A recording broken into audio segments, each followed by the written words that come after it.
All right, quick little video on how to remove the lock cylinder on a 1990 300 TE W124. According to the book, let me show you this real quick here. Aim at that. This is the instructions on how to make the wire.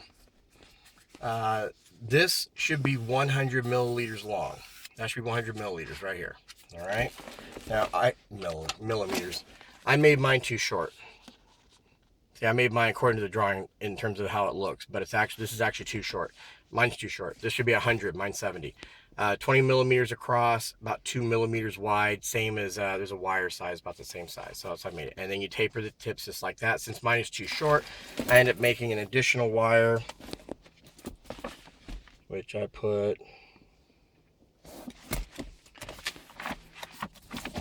right there. Right. So I took an additional wire. Just made it long enough. All right, also showing you the sizes of the wire I used, or it's actually drill rod. So if you measure it out, you'll see that it's 2.01, which is perfect.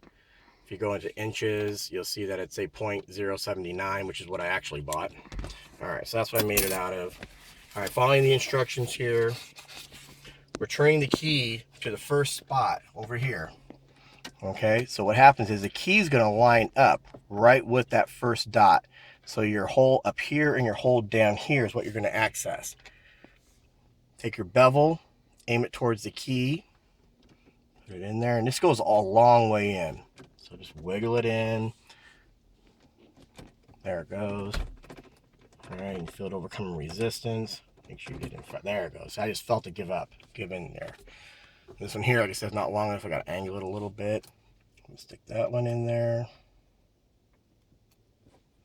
Is it kind of like breaking into a lock? No. You have to have the key. You have to have the key to do this.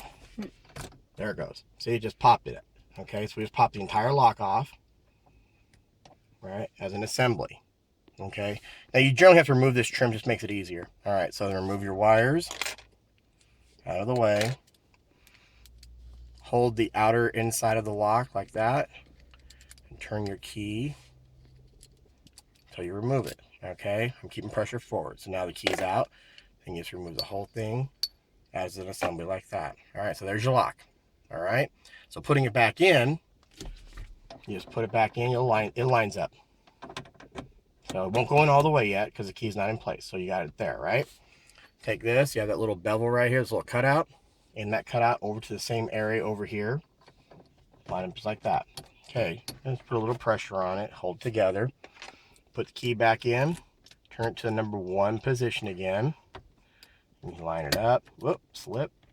Look at that. All right, locked in place. Boom, done. Simple as that.